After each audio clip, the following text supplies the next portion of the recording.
what they were doing, but also the importance of their community in understanding that there's more to it than what people have already kind of generalized to be. That's just one example. Well, all I'm saying is that, to me, that was what I wanted to do as a show, and that happens because, I'm a Pacific Islander Asian American here, and things like that. So, you know what I mean? It's like a long time ago, a Latino reporter years ago was asked and said, are you a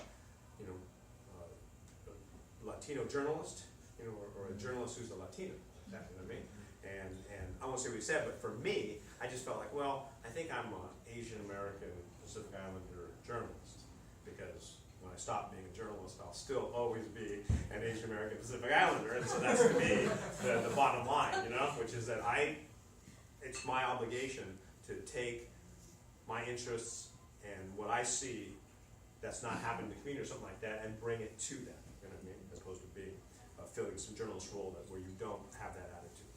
So over there to Don Chu, he's an early CLP alumni of APALI, but she also runs a Asian American women's group for many, many years. Thank you. I wish to thank you for representing us as a journalist, because realizing the important influence that a journalist has in the media, because you folks influence opinions of the mainstream and everybody.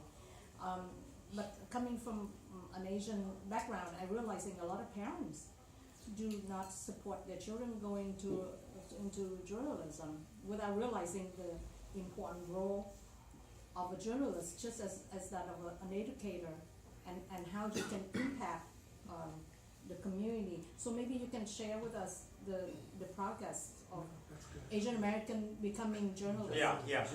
I would say though that probably, and I don't mean to be a thing, is that I feel like, and I don't know if it's stereotypical, I don't think it is, growing up in this valley and all that sort of thing. I don't necessarily think it's that parents don't encourage their kids to go into journalism. I think they just don't encourage them to go into anything but being a doctor, being a lawyer, or being an engineer, And the engineer thing came later, and things like that. So, actually, no, in fact, I think that to a certain extent, actually, that has changed a lot. However, I'm not saying necessarily for the better, in the sense that I think a lot of families say, well, okay, go ahead and go into journalism as long as you become famous. Do you know what I mean? That they don't really want them to go into journalism for like social, exploration, pushing issues forward and all that sort of thing. They're just like, okay, well, that's one where, if you're an anchor woman and you're sitting there, I can tell everybody that's my daughter. So I do see a change in that way, and also too, depending on how much pay, in certain markets you get paid pretty well, and so that's always another overriding factor for a lot of parents and feeling like, well, okay, if you're not going to be a doctor, then go ahead and be an anchorman. You know what I mean? But I would say that the problem or the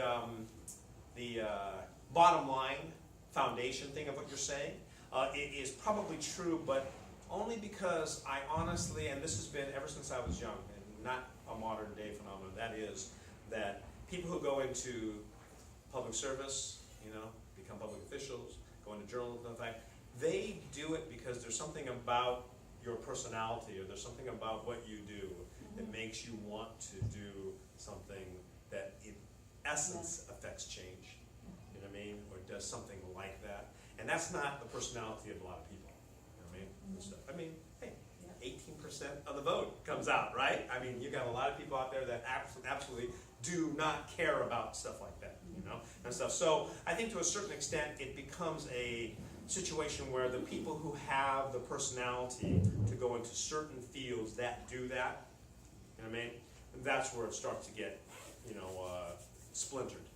You know what I mean? So I think that when there are people who are, like we have a lot of people in the newsroom who have some sort of a law background, you know what I mean? And because they kind of start off trying to do this and then do that and that kind of stuff. And some become lawyers or become attorneys or something, but without becoming practicing attorneys and things. And a lot of it is because their attitude is about, social injustice, social change and things like that. And it's a certain type of personality that certain people have, a certain gene, I think, that certain people have. And so I really, I don't think that it's necessarily a situation where parents don't want their children to do it. It's just that the people who are capable of having that kind of ambition, having that kind of goals in terms of what they want to do, you know what I mean, that becomes more limited. Is your organization, so what you yourself personally having any mentoring programs for journalism? Have we? Oh, absolutely. Yeah. Asian American Journalists Association, a number of different groups. Mentoring is a big thing. I've had numerous interns come through that, and many of them end up in the business, and some have stayed in the business for a while and then done other things. But I mean, that's like the essence of what's happening here, right? In terms of what the group tries to do. I mean, if you're not trying to get the younger generation people to come to buy into the program, then you're really looking short term. You know what I mean? So there's a lot of people that are doing it, but again, they're doing it in a lot of different ways, and also too, it's not that easy. It's not an easy, job. A lot of people I know who become attorneys went into law to do, big things, affect change and things like that, and end up doing personal injury or, stuff like that. I mean, and a lot of people I know that went into journalism and they were going to change the world, and, now they're, like a fashion editor for a paper or something like that, I mean, you just end up, there's just a lot of different ways that things go, and so not everybody kind of gets to the same point and things like that, but there's always a focus on trying to make sure that the young people are trying to get them on that path. Can you join me in thanking Robert Handa for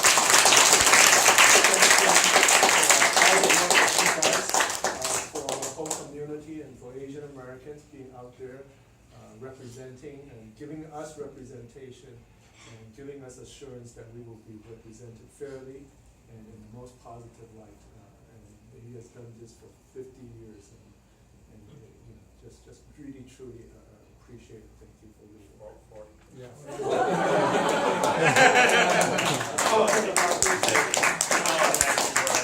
Thank you, everybody. And don't forget to join me and Pat on Asian Pacific America. I know you are in good hands. Thank you, everybody. Okay. We're coming to the end of our formal